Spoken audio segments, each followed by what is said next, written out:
Olá, bom dia. Meu nome é Tainara. Atualmente estou cursando o segundo período de Engenharia Agronômica no IFTM. E hoje eu vou falar sobre um trabalho desenvolvido por mim, apresentado à matéria de Pedologia, a professora Delar, com o tema de classes de solos, mais voltado especificamente para os netossolos. E eu vou apresentar aí esse trabalho que eu desenvolvi.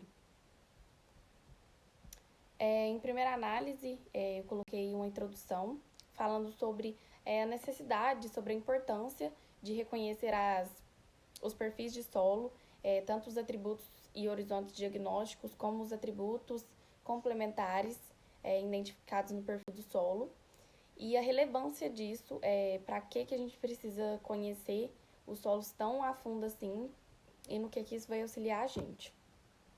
Bom, isso vai nos auxiliar de maneira que o conhecimento vai nos auxiliar no manejo do solo. Quanto mais a gente conhecer a formação, a identificação do perfil desse solo, a gente conseguir identificar ele, mais a gente vai conseguir manejar ele, corrigir, preparar e melhorar, porque hoje a gente sabe que todo produtor ele quer produção, ele quer aumento de produtividade, ele quer gerar mais lucros, e tudo isso tem a ver com o solo, porque a planta ela vai buscar os recursos necessários dela no solo, isso a gente já está cansado de saber, nutriente, água, e tudo isso tem a ver com a identificação desse solo, a formação dele, quais são as propriedades físicas, químicas, biológicas desse solo. Então, tudo isso vai estar nos auxiliando aí no manejo. Então, é essa a importância que eu abordei na introdução desse trabalho, biológicas desse solo. Então, tudo isso vai estar nos auxiliando aí no manejo. Então, é essa a importância que eu abordei na introdução desse trabalho. E, além disso, a gente sabe que o Brasil tem um território bastante extenso. Então, a gente tem várias classes de solos. No Sistema Brasileiro de Classificação de Solos, estão apontados 13 tipos de solo, de acordo com essas classes. E a gente pode verificar nessas classes características físicas, químicas, biológicas totalmente diferentes, morfologicamente, e isso tudo é provocado pela formação dos solos. Por isso que é importante a gente ter esse estudo e praticar esse conhecimento de pedologia. Então, no primeiro momento do desenvolvimento, eu achei importante caracterizar os netossolos e falar quais são os aspectos que o tornam diferente dos outros solos. E durante essa pesquisa eu encontrei que os netossolos são definidos como solos minerais mais homogêneos, então eles têm pouca diferenciação de cor, de acordo com a profundidade.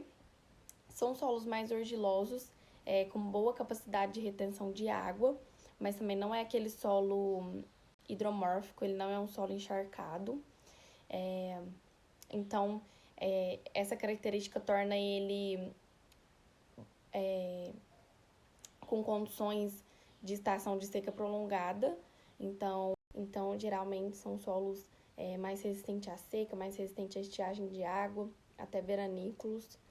E uma característica importante também desse grupo é que eles possuem, abaixo do seu horizonte A, eles possuem um horizonte benítico, e essa é uma característica bem forte que diferencia bastante esse grupo dos demais.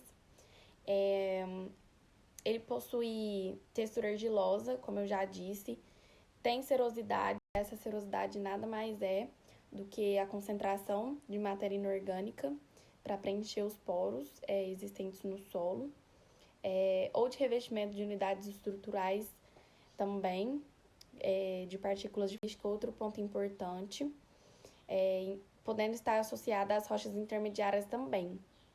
Um exemplo de solo de rochas básicas que ele pode ser originado foi do basalto ou do diabásio. Falando ainda sobre a gênese dos solos, que nada mais é do que a formação dos solos, é importante falar um pouco sobre os processos pedogenéticos ocorridos durante a formação desses solos, porque isso vai fazer a gente identificar e entender os ambientes de ocorrência, onde que esse solo predomina mais, onde que ele ocorre mais, e também a organização dos sistemas de classificação dos solos. Por exemplo, a remoção de eloísta, de caulinita e de sexiócidos é explicada pelo processo de ferritilização. O processo de ferritilização nada mais é do que a remoção dessas pedras que eu falei anteriormente. E a fertilização é um processo específico, mas também tem os processos gerais que ocorrem durante a formação dos solos, como a remoção, a transformação, a translocação.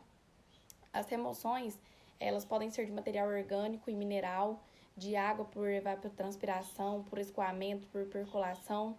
Processos gerais que ocorrem durante a formação dos solos, como a remoção, a transformação, a translocação. As remoções, elas podem ser de material orgânico e mineral, de água por evapotranspiração, por escoamento, por percolação, e de íons também. As transformações, elas são processos realizados através do intemperismo e da atividade biológica. E por último, mas não menos importante, as translocações são transportes de água e nutrientes por eluviação, de argila e matéria orgânica, além dos íons. Falando ainda sobre a classificação dos solos, eles podem ser divididos e subdivididos em 6 níveis categóricos. O primeiro nível é denominado de ordem, o segundo de subordem, o terceiro como grandes grupos e o quarto como subgrupos. Sendo que o 4 e o 5 eles ainda estão sendo discutidos, então, por enquanto, os solos são classificados apenas nesses 4 níveis categóricos. Para classificar esses solos, é preciso como subgrupos, sendo que o 4 e o 5 eles ainda estão sendo discutidos, então, por enquanto, os solos são classificados apenas nesses 4 níveis categóricos.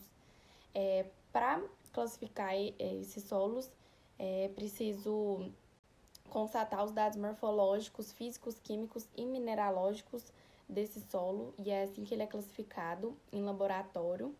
Então, eles necessitam de uma descrição morfológica do perfil completa e da coleta do material de campo e levado a laboratório, e é assim que o solo é classificado. Para exemplificar isso, durante o desenvolvimento do meu trabalho, eu classifiquei o latossolo vermelho. Ele é classificado no terceiro nível categórico do Sistema Brasileiro de Classificação dos Solos. Eles são classificados como alíticos, alumínicos, distroférricos, distróficos, eutroférricos e eutróficos. Os solos alíticos são aqueles de baixa fertilidade, teores muito elevados de alumínio no solo, afetando significativamente o desenvolvimento. Eles são classificados como alíticos, alumínicos, distroférricos, distróficos, eutroférricos e eutróficos. Os solos alíticos são aqueles de baixa fertilidade, teores muito elevados de alumínio no solo, afetando significativamente o desenvolvimento das raízes, e a gente sabe que isso não é bom para a planta, é prejudicial. Distroférricos são aqueles solos de baixa fertilidade, de altos teores de ferro nos horizontes superficiais. Distróficos são solos de baixa fertilidade também. Eutroférricos são solos de fertilidade e com teores de ferro. E eutróficos são solos de alta fertilidade. Além disso, os nitossolos vermelhos são os mais presentes em São Paulo, e talvez um dos mais importantes da região. Ele tem origem no basalto e no diabásio, que é uma característica dos nitossolos em geral, que é a origem em pedras mais básicas. Tem elevada capacidade de água disponível, assim também como todos os nitossolos no geral. Por último, mas não menos importante, falando um pouquinho sobre os locais de ocorrência desses solos.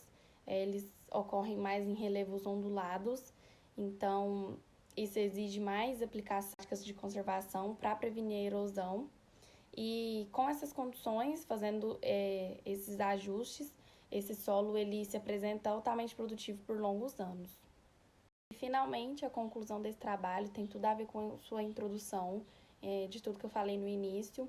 O estudo e a classificação dos solos é extremamente importante e necessário para que a produção agrícola continue subindo, aumentando, continue sempre caminhando para cima.